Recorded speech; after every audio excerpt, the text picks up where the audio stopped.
गुरुर्ब्रह्मा गुरुर्विष्णुः गुरुर्देवो महेश्वरः गुरु साक्षात् परं ब्रह्म तस्मै श्री गुरुवे नमः। ओम शांति शांति शांति। ओम। सभी की तरफ से हमेशा आवाज़ आती है कि हमको बहुत बर्डन है। छोटा बच्चा पढ़ाई करते ही शुरू होते ही कहता है बहुत लोड है मेरे ऊपर। उनकी मम्मी भी कहती है हमको बहुत लोड है, घर का इतना काम है, मेरे बराबर कोई कुछ नहीं करता, मेरे ऊपर बहुत लोड है। और पिताजी कहते हैं तेरे ऊपर क्या लोड है, तू तो घर का काम करती है। अरे मैं तो ऑफिस में इतना मेरे ऊपर लोड है कि पूरा वो डिपार्टमेंट मैं ही अपने सर पर उठाया हूँ। इसी तरह से सब दावा करते हैं। तो यहाँ तक तो बात समझ में आती है भाई कि चलो व्यवहार की बात है ना।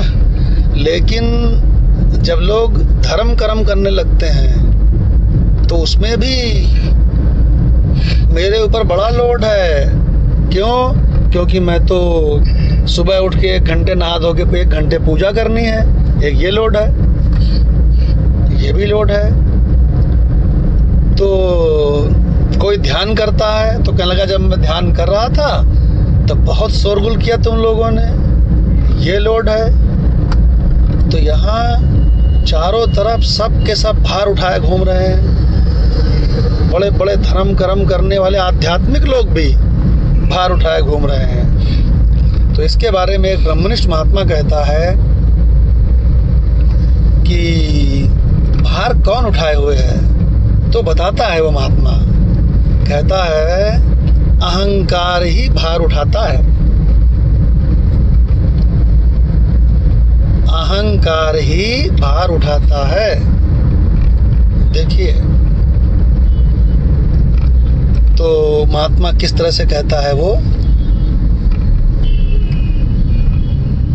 जैसे गधा चंदन लदा, गधे के ऊपर चंदन की लकड़ियां लदी हुई हैं खूब सारी, और वो गधा एक बार भी एंजॉय नहीं करता कि अरे वाह क्या खुशबू आ रही है, आज मेरे ऊपर चंदन है।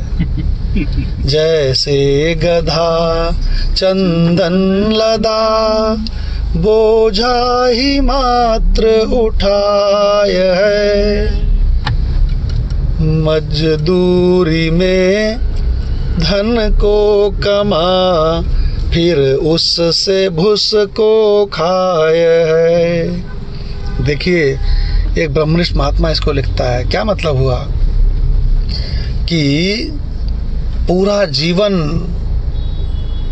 पढ़ाई करते थे तो उसका भार उठाए थे, शादी हो गई तो कहते हैं हम पत्नी का भार उठाए, पत्नी कह रहे हम पति का उठाए हैं। बच्चा हो गया तो कहेंगे बच्चे को हम पढ़ाए उसको सिखाए हमारा बड़ा भार है। सबके भार है। तो कहते हैं भार किसको होता है, तो कहते हैं अहंकार को भार होता है। तो ब्रह्मनिष्ठ महात्मा कहता है उस जिसके ऊपर भार है उस अहंकारी को ब्रह्मनिष्ठ महात्मा कहता है गधा। वही यहाँ पे फिल्माया गया है, जैसे गधा चंदन लदा बोझा ही मात्र उठाए है। इसको हम लोग समझें कि इतनी बात तो आप जानते ही होंगे कि सर्वव्यापी परमात्मा जो कि सच्चित आनंद स्वरूप है, वो सर्वव्यापी है तो इसी शरीर में है, यही स्थित है। गुरु कहाँ ढूंढ रहे हो, मंदिर मस्जिद और चर्च में, तीर्थों में, दान में, कहाँ ढूंढ रहे हो, यही है। और वो आनंद स्वरूप है और शांति स्वरूप है, लेकिन उसकी खबर बिल्कुल नहीं है, कोई पहचान नहीं है उस आनंद की। और क्या पहचान है सवेरे से शाम तक? भार, मेरे ऊपर भार, मेरे ऊपर भार। हे भगवान, तो इसकी पहचान अगर हो जाए तो मजा आ जाए जीवन में। गधा क्या करता है? गधे के ऊपर चंदन लदा हुआ है, हैं? और एको बार उसे चंदन का खुशबू आकर के ये नहीं कहता वाह क्या बात है, क्या मेरे इतने समीप में इतनी खुशबूदार आनंददायक चीज, क्यों नहीं कहता है? क्योंकि वो गधा है। बस इसी तरह से जो अपने सत्य स्वरूप, यहीं पर स्थित परमात्मा स्वरूप, जिसको आत्म ज्ञान नहीं है, बिल्कुल वो भी वैसा ही गधा है। बता रहे हैं स्वामी जी कि वो सेवन किसका करता है? तो कहते हैं मजदूरी में धन को कमा। मजदूरी करके 2 रुपया मिले हैं, काहे की मिले? क्योंकि इतना सारा चंदन यहाँ से वहाँ पहुँचाया तो 2 रुपया मिले। 2 रुपया से फिर भूसा, और भूसे को खा करके हैं, ये उसका जीवन है गधे का। तो वो गधा, लोग कहते हैं बड़ा मूर्ख है वो गधा, तो महात्मा जी कहते हैं वही मूर्ख गधे तुम हो। देखिए क्या बढ़िया बात है। तो बात क्या है, असल में बात है क्या? सफा को मिला तो सफा हो गया हूँ, खुद ही मिट गई है, खुदा हो गया हूँ।